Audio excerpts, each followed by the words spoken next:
bird on a tree. I'm just sitting here. I got time.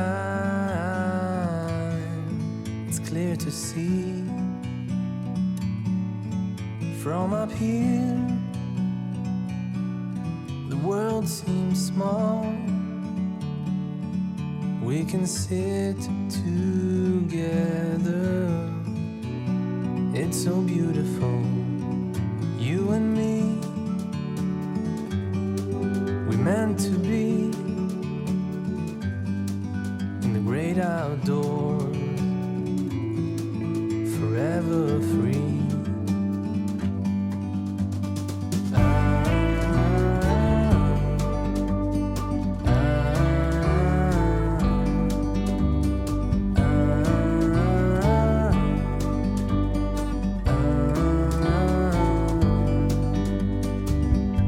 Sometimes you need to go and take a step back to see the truth around you. From a distance you can tell.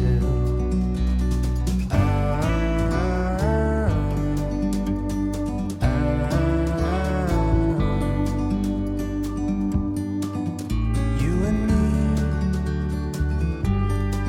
were meant to be in the great outdoors, forever free. You and me meant to be in the great outdoors, forever free.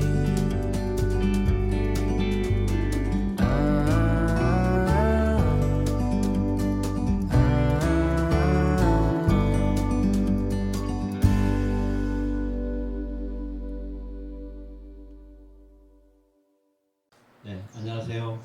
네, 안녕하십니까. 시심 시간인데 한자가 좀 독특하죠. 시라고 하는 옆에 깊을 심자가 있어요. 마음 심자가 오지 않고 깊을 심자가 없어요.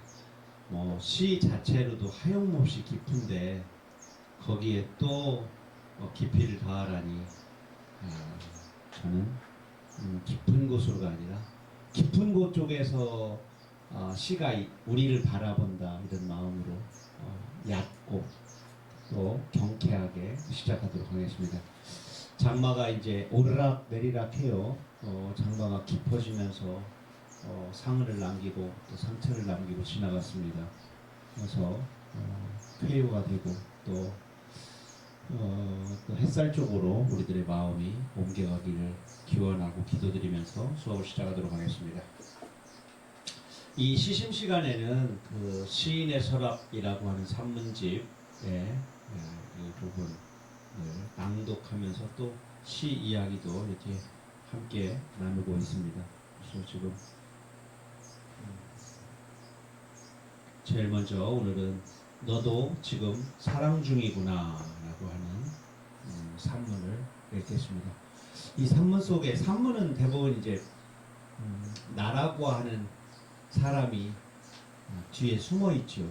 그러니까 여기에는 이정록이라는 사람이 가지고 있는 사물을 바라보는 일 또는 소소한 경험 속에서 어떤 문장들을 끌어내고 또 독자들과 어떻게 호흡하려고 하는지 또 대부분의 제 산문 속의 이야기들은 시적 고민을 가지고 있고 시를 또 쓰고 있을 때 쓰여진 글들이기 때문에 시인 지망생 내지는 시 창작하는 사람의 시선이 들어있어요. 지금은 몇 살 정도로 이정록이가 돌아가는지 누가 한번 읽어주시죠? 저희 앞에 경옥 선생님. 너도 지금 사랑 중이구나. 오솔길은 굽어있다. 목적지까지 빨리 가야 한다면 길은 굽지 않을 것이다. 움직이는 것들은 다 제 길을 걷는다. 하지만 길은 쉽사리 자신을 보여주지 않는다. 길은 구부러진다. 어떻게든 숨는다. 길은 제 꼭지점을 보여주려고 척추를 펴지 않는다. 꼬리를 감춘다. 산길도 붓고 물길도 굽이굽이 애돌아 나간다. 굴뚝 연기도 희미하게 부풀며 감돈다. 하늘길도 휜다. 오늘은 칙순을 끊으려고 초롱산으로 간다. 시계에 목발을 두르며 조용필의 노래를 부른다. 윤신의 노래를 부른다. 산 하나를 다 넘도록 마주치는 사람이 없다. 그늘 깊은 산길이다. 의심 많은 새들이 솟구쳐 건너산으로 날아간다. 다급한 새가 날아가는 길은 직선에 가까운 포물선이다. 바위 아래로 늘어진 칙순의 길도 직선이다. 그렇다. 목숨을 헐떡거리며 달려가는 길만이 직선이다.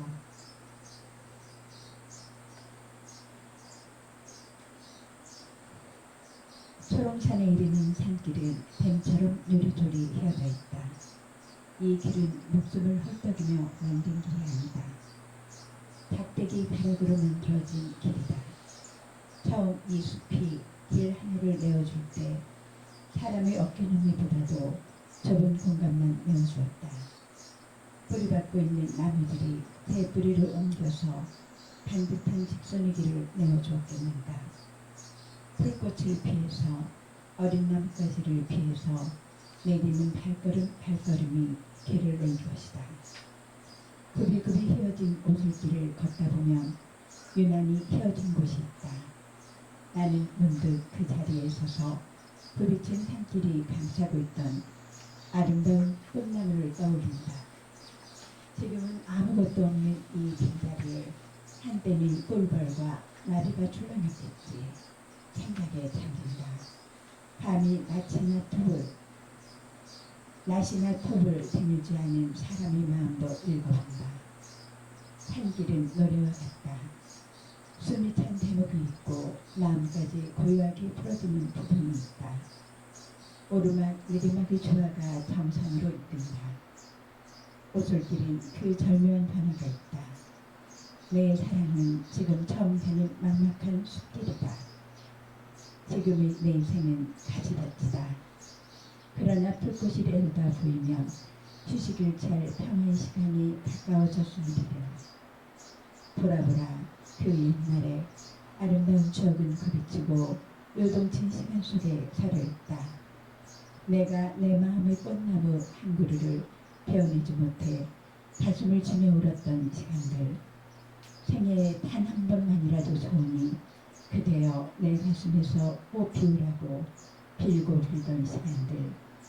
그때의 떨리던 내 손끝에 묻던 꽃봉우리들. 오늘도 짝사랑에게서는 아무런 소식이 없다. 이러다간 편지함에 세제리 중지를 틀 판이다. 하지만 내 16의 작은 산길에는 그녀라는 꽃나무가 있어 아름답다. 가슴이 먹먹하지만 숨이 가쁘지는 않다. 그녀라는 꽃나무 뒤로 내 삶의 오솔길이 감돈다. 저 멀리 내려다 보이는 저수지 옆에 그녀의 집이 가물가물 보인다. 허공에 난 길만이 직선이다. 짝사랑하는 조급한 내 마음이 허공을 내닫는다. 몇 마리 새가 그녀의 집 쪽으로 날아간다. 하늘이 부옇다. 꽃나무는 내 마음속에서 꽃망울을 터뜨린다. 꽃나무가 물길을 빨아 올리는지 내 눈자위 위에 작은 눈물샘이 뜨거워진다. 칙순을 보여잡자 식꽃 향기가 확 풍겨난다. 너도 지금 사랑 중이구나. 낯을 내려놓고 벌러덩 눕는다. 하늘에 떠있는 구름이 토끼나 염소로 몸을 바꾸어 사랑을 나누고 있다. 밤이면 저곳에도 반짝반짝 꽃이 피어나리라. 몇 살이요? 여기 그 글을 쓴 사람의 나이가 지금 몇 살이에요? 아까 거기 끝에 16 그렇게 되죠? 16 16살 고등학교 저는 2학년 8월 15일 날 짝사랑이 시작됐어요. 초등학교 동창회인 날.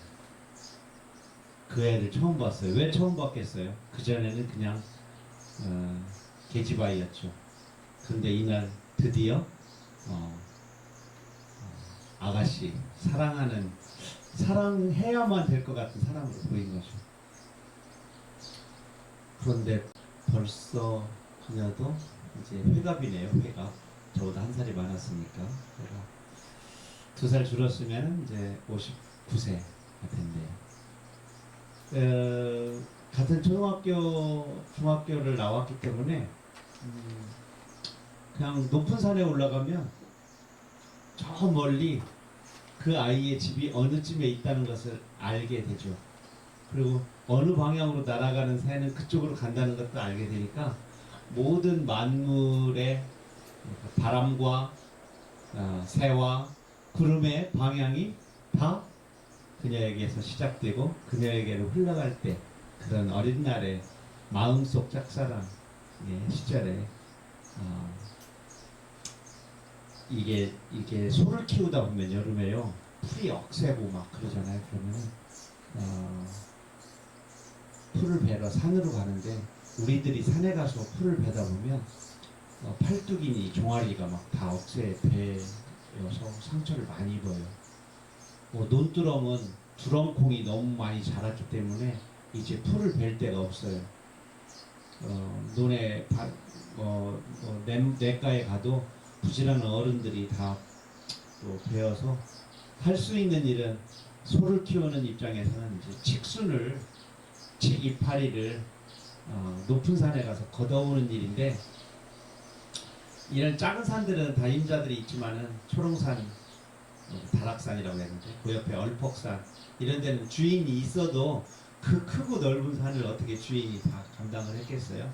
또 바위산이어서 얼퍽산 같은 경우 바위산이어서 그 바위를 칡이 덮고 있어서 그 칡을 많이 뜯으러 다녔죠. 예, 저는 이제 미완에 이루어질 수 없는 대부분 첫사랑들이 이루어지지 않으니까 또 짝사랑을 하면서 또 그때 이제 저는 곧 이제 시가 찾아오니까 시를 이제 끼적거리던 그 시절에 생각하며 쓴 시입니다. 산도 나오고 또 사랑도 나오고 그래서 갑자기 이 시 모거래 시가 떠올랐어요. 이제 모거래 시는 뒤에 나오고요. 처음에 이 완화삼이라고 하는 시가 나옵니다. 저는 짝사랑하면 이 시가 되게 많이 떠올라요. 왜 그러냐면 이 시는 국어 교과서에는 없었어요. 국어 교과서에는 박모걸의 나그네가 있었어요. 그런데 그 박모걸의 나그네가 나오기 전에 조지훈의 완화삼이라는 시가 있습니다. 1942년 그때 이제 조지훈은 26살인데 5살이 더 많은 박모걸을 찾아가요. 박모걸은 경주에 있었고 그때 지훈은 영양으로 내려오기 전이기 때문에 서울에서 있었어요. 그래서 모걸 선생에게 찾아가려고 전보를 칩니다. 이들은 나중에 이제 조지훈, 박모걸, 박두진 이 3명은 청록파라고 그래가지고 청록집이라는 시집을 같이 한번 내죠. 딱 3인 공동 시집을 딱 한 번 내고 끝까지 청록파로 이렇게 불려졌는데 거기 시 속에 이제 박모걸의 청노루라는 시가 있어서 청은 풀을 청자고 노루는 이제 사슴녹자를 써서 청록파라고 이제 청록집으로 불려져 청록집을 내고 청록파라고 불려졌는데 이들 3명의 공통점이 또 우리 정지용 선생님이라고 옥천 그분이 문장이라고 하는 곳에 그 신인을 뽑는 심사를 하셨어요. 그래서 다 정지용 선생님 편에서 탄생하는 문인들입니다. 그래서 이제 이 26살 지훈이 등단은 지금 나이로 20살 때 했으니까 이미 조지훈은 어떤 상당히 그 등단하고 한참 지난 상태에서 이 31살짜리 모걸을 찾아서 이제 가는데 그냥 전부 하나만 치고 가죠. 그래서 그 모골은 이제 이 건천역 지금 사라진 경주의 건천역에서 피켓을 들고 조지훈을 들고 있었지만 이미 보는 순간 서로를 다 알아봤다고 그래요. 사진이 막 조그만 거 코딱지만한 사진 동그란 거 신문에 그를 봤지만 그 키와 풍모에서 아 저분이 서로가 서로를 금방 알아볼 수가 있었겠죠. 내리는 시간이 그렇고 또 그 시골역에 내리는 사람들의 입성이라는 것이 이렇게 지훈처럼 지적 풍모를 풍기지 않았으니까 또 모골처럼 키가 확실하게 크거나 이런 사람들이 드물었을 테니까 서로가 금방 알아봤을 거예요. 그렇게 해가지고 이제 둘이 이제 그곳에서 보름 동안 함께 지내요. 여관도 잡아놓고 불국사도 가고 한국 문단에 관한 이야기들을 이 조지훈은 서울에 있었기 때문에 시골에 있던 모골에게 많은 걸 들려주게 되죠. 그리고서 보름 후에 이제 헤어져서 간 다음에 이 조지훈이 모골에게 시를 한 편 보내요. 그게 완화삼이에요. 정말 존경심으로 보내게 되죠. 이 시가 하이라이트 지약서에서 나온 참고서에 이 주고받은 시에 완화삼이 딱 있었어요. 근데 제가 짝사랑하던 여학생은 인문계 고등학교를 다니지 않았거든요. 상과 계열의 고등학교를 다녔기 때문에 상과를 다녔기 때문에 이 시를 아마 몰랐을 거라고 생각한 이정록이가 이 시를 고칩니다. 처음에 저는 이 차운산을 산 이름인 줄 알았어요. 본래 이 뜻은 차가운 산이라는 뜻이거든요. 차가운 산. 그러니까 계절적으로 어떤 산이 차갑게 느껴지는 계절에 바위 막 이런 차갑고 막 뭐라 그러죠? 단단함 이런 쉽게 정조가 흔들리지 않을 것 같은 그런데 저는 여기에 있는 시어들을 싹 바꿨어요. 차운산은 뭐로 바뀌었겠어요? 태매산. 태매산 알아요? 춘천감도 홍성면 그 수란리 그 지역에 흑성이 있는 퇴매란 얘기는 흑이야 매, 산 꼭대기에 흙으로 돼 있는 선이 있었어요. 석당산은 뭘로 돼 있겠어요? 돌로 돼 있죠, 성이. 근데 거기는 돌이 없어서 그냥 흙으로 성을 쌓아가지고 봉화포를 올리던 산이 바로 옆에 있는 알리산이라고 해서 뭔가를 전쟁이 나면 뭘 알린다 해서 알리봉이라고 하는 그 건너편에 있는 태매산. 그 밑에 근방에 지금의 홍양저수지, 옛날에 우리가 빼뽀라고 불리는 그 저수지 근방에 살았거든요. 그러니까 그 산으로 이름을 바꿨죠, 제가. 산세는 뭐 소쩍새로 바꾸고, 구슬피는 서글피로 바꾸고, 울음은 사랑노래로 바꾸고, 이렇게 해가지고 막 다 고치는 거예요. 고치고 해서 5번 고치면은 원작은 사라집니다. 뭐 제목 내가 쓰고 싶은 대로 쓴 거죠. 은하수 이름 탁 바꿔가지고 막 구름 흘러가는 이렇게 은하수 흘러가는 빼보는 20리길 이렇게 바꾸는 거예요. 그녀에 있는 동네 마당 나무 풍경으로 싹 바꿔가지고 그래서 나의 정서를 집어넣죠. 저의 첫 번째 시쓰기는 표절이었어요. 목적이 정확했어요. 그녀의 마음을 훔치려고, 내가 잘난 체 해서 좀 있어 보이려고. 지금도 나는 시 쓰는 목적이 정확해요. 불특정 독자의 마음을 훔치려고. 처음 출발부터 지금까지 저는 동일하게, 다만 처음에는 한 사람을 위해서 시를 훔쳤다면 지금은 만인을 위해서 시를 좀 짓는다. 그 정도 차이죠. 이 시가 그러니까 저에게 표절을 처음 시작하게 된 시입니다. 뭐 이쯤에 요것만 표절했겠어요. 님의 침묵에 있는 시들 다 막 제가 싹싹 고쳤죠. 완화사함 할 때 완자는 즐길 완자예요. 우리가 완구점 할 때 완. 그래서 작품을 감상하는 걸 완상이라고 그러죠. 완상. 왜냐면 우리가 상장할 때 상줄 상자는 즐길 상자로 쓰거든요. 즐기다. 그래서 봄을 즐기는 노래가 뭐예요? 정극인 가사 상춘곡. 상자가 완상 즐기다 춘 봄을 즐기는 노래라는 뜻이에요. 상춘곡. 어떻게 시작하지? 홍진에 묻힌 분내 이내 생에 어떠한가 옛사람 풍류할 미찰까 만미찰까 이렇게 시작되는 아모타 백년 행락이 이만한들 어떠리. 이 완화삼은 완화니까 꽃을 즐기다는 뜻이에요.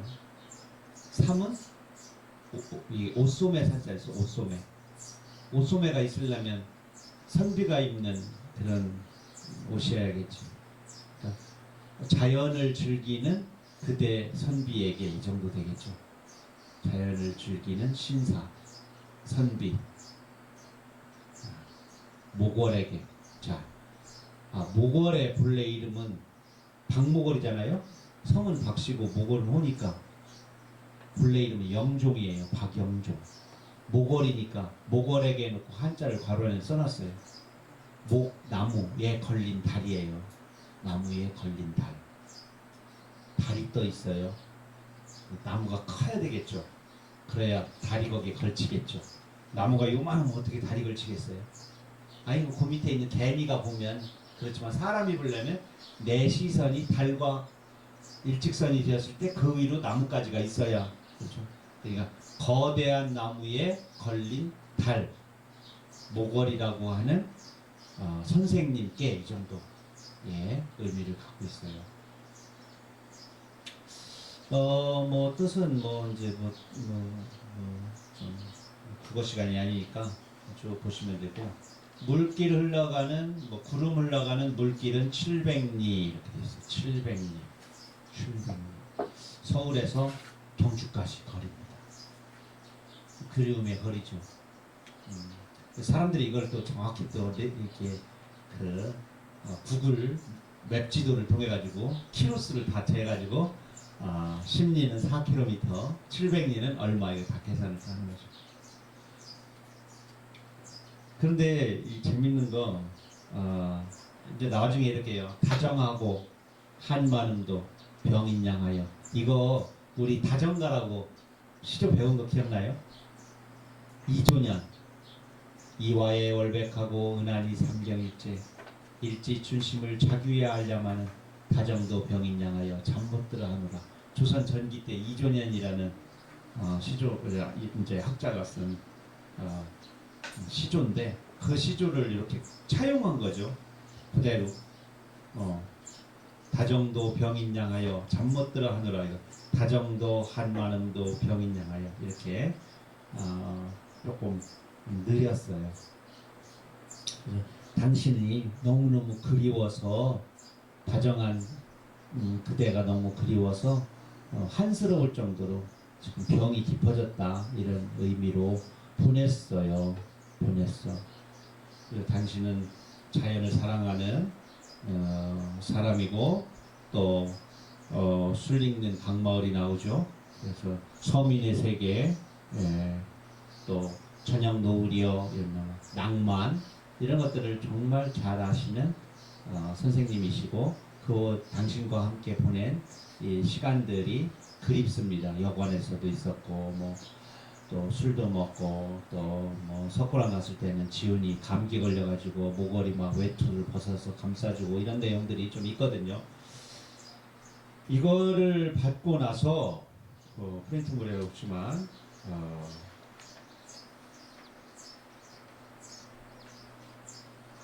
받고 나서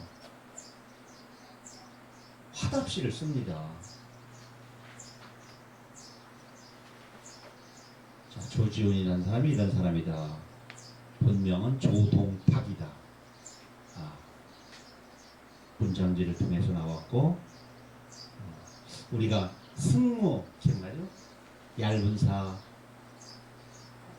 나빌레라. 그래 나빌레라만 알아도 하얀 꽃갈은 고이 접어 나빌레라. 라빌레라.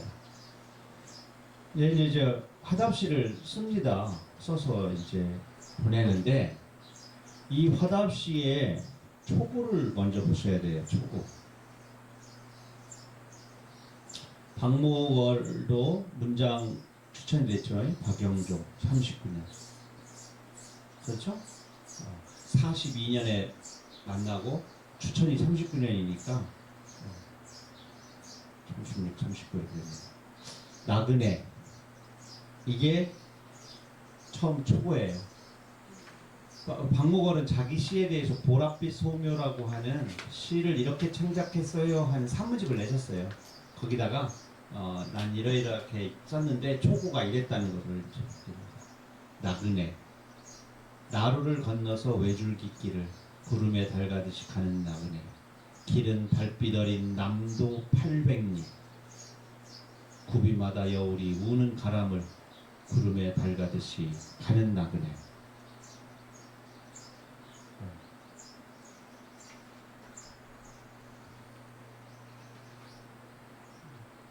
빨리 옮겨졌다 보니까 안 됐습니다. 여기 보면 1년, 2년, 3년 이렇게 연이 안 나눠져 있죠. 숨가쁘게 막 갑니다.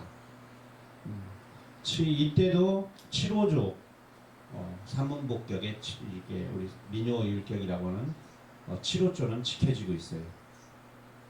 이제 우리가 아는 것은 강나루 건너서 밀밭길을 이렇게 돼 있죠. 외줄기에서 밀밭이라고 하는 술이 있으니까 밀밭이 나온 거예요. 구름에 달가듯이 가는 나그네.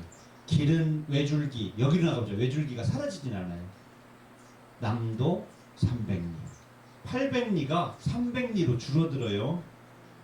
그러죠? 네. 남도도 이제 한자로 바뀝니다. 300리. 나중에 얘기해요. 800리에서 500리가 줄어났잖아. 자, 조동탁이 조지훈이 보낼 때는 700리였어요. 그러죠? 그래서 이건 처음엔 이런 뜻이었어요. 네가 나를 그리워하는 게 700리의 거리라면 내가 너를 더 그리워한다 해서 100리를 더 보탰어요. 보탰다가 이 박목월이 자기가 말해요. 진짜 100번을 고쳤다. 100번. 처음부터 싹 나왔어요. 이러지 않고 100번을 고쳤다고 말해요. 100번을 고쳤는데 그러면 왜 800리를 300리라고 고쳤는가에 따라서 작을수록 그리움이 더 응집된다. 그래서 더 작게 하고 싶었다. 그런데 그 300리를 또 가르치는 사람들은 어떻게 하냐면 경주에서부터 낙동강 하고 저 끝에까지 그러면 이제 저 태백산에서부터 시작된 삼천리 강산이 그 300리가 합쳐지면서 다 완성되는 거죠. 바다까지 끝까지 그렇게 이어서 풀이하는 사람이 있는데 그거는 조금 제 생각하고는 좀 다르고 아까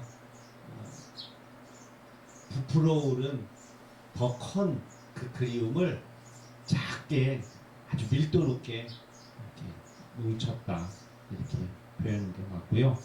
이제 구비마다 여울이 우는 가람을 이렇게 돼 있잖아요.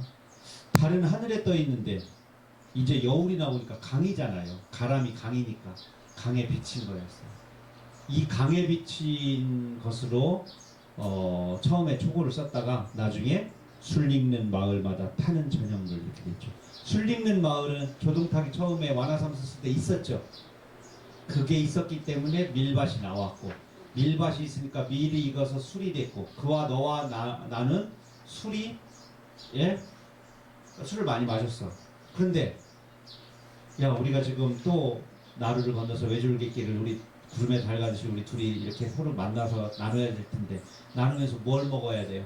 술을 마셔야 할 거 아니에요. 시인들이 만나 깊은 밤에. 그러니까 은이 아니고 뭐예요? 술익는이에요. 지금 술이 익고 있어요. 완전히 익지 않았어요. 술 익는 마을, 그러니까 그 마을은 이 마을에만 머물지 말고 남도의 여러 마을을 우리가 다니자.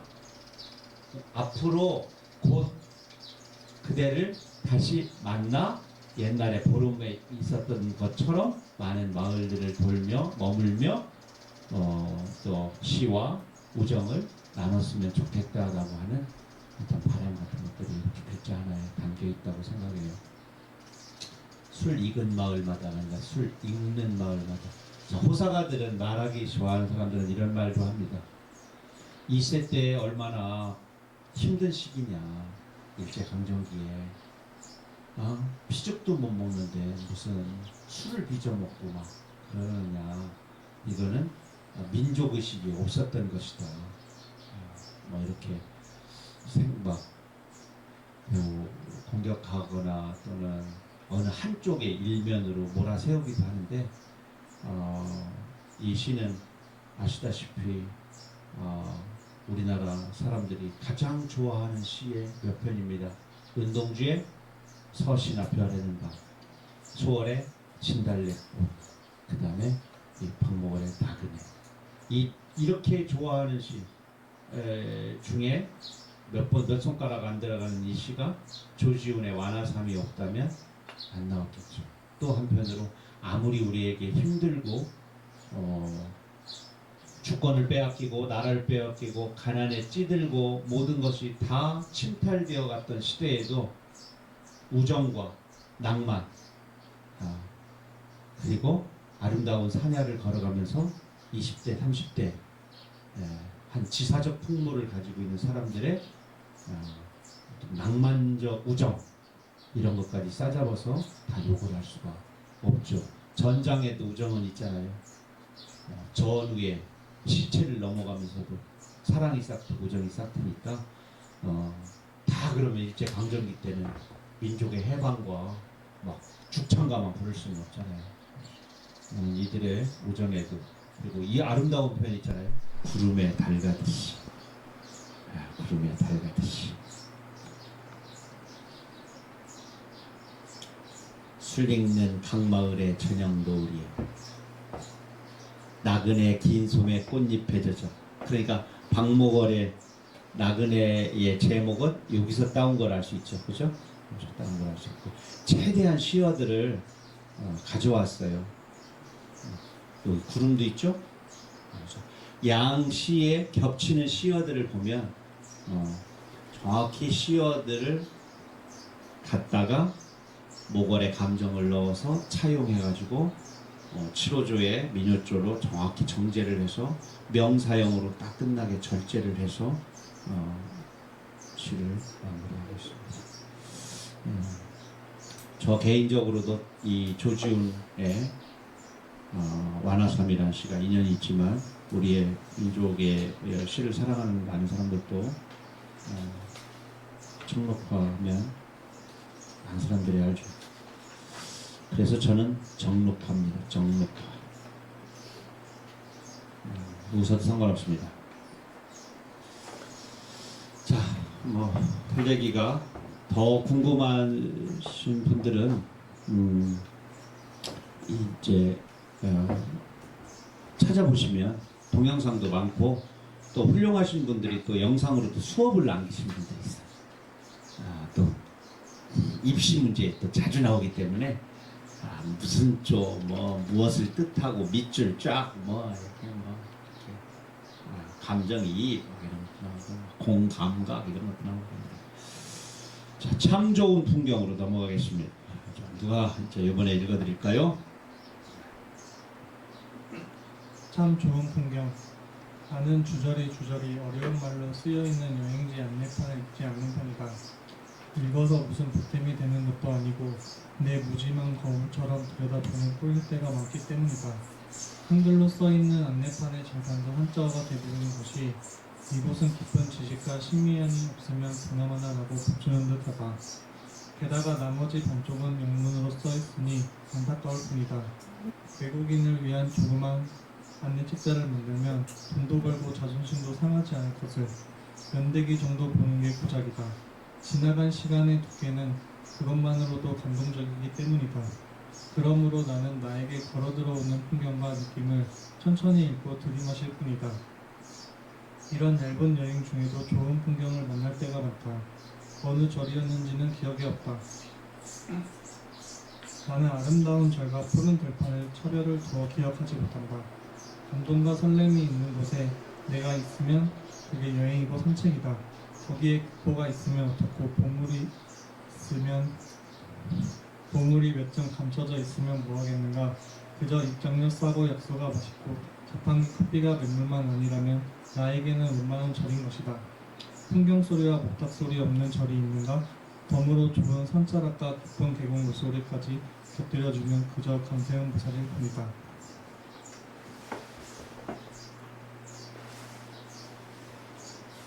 절 마당에 들어서니 빗자루가 지나간 결이 아름다웠다.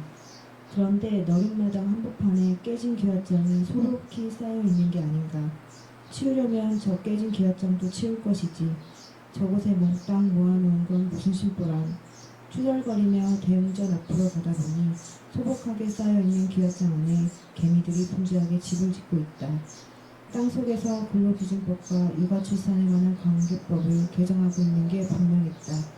아, 아름다운 사람의 마음과 감동적인 광경이요. 나는 숨이 가빠지는 것을 느꼈다. 그래, 이게 금강경이지. 마음속에 사진 한 장 찰칵 개미집과 그 개미집을 두르고 있는 조그만 담배는 사진의 주인공이 되고 대웅전의 계단 한 칸과 천하 그림자가 배경으로 기옷이 담겼다. 마당 곁엔 대숲이 있었다. 대숲 울타리 안쪽에 성당이 있는 듯했다. 작은 울타리에는 새들의 산란기인이 조용해 주시기 바랍니다 라고 쓰여 있다. 정숙도 아니고 돌아가시오도 아니고 아니다. 도량이니 어찌어찌 하라는 명령도 거기엔 없었다. 나의 공부 때문이 아니고 어미새와 솜털 보송보송한 새끼 새 때문이라니. 다시금 마음이 두근거린다. 아주 조용하게 내 마음의 필름 속에 짤칵. 이번에는 대나무의 푸른 이파리와 새소리가 가슴 깊은 곳으로 흘러들었다.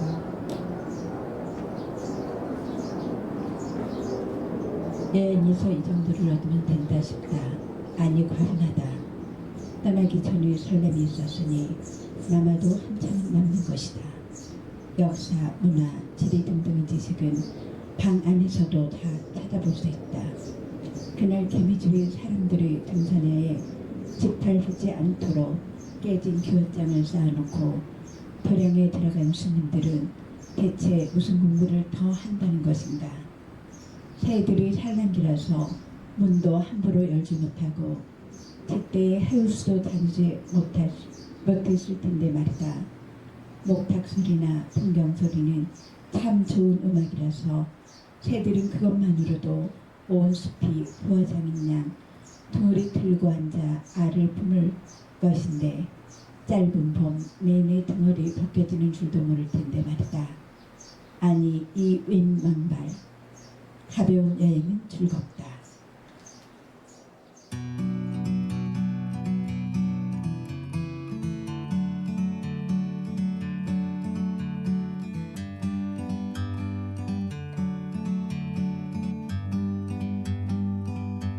Like a bird on a tree, I'm just sitting here. I got time, it's clear to see. From up here, the world seems small. We can sit together. It's so beautiful, you and me. We meant to be in the great outdoors, forever free.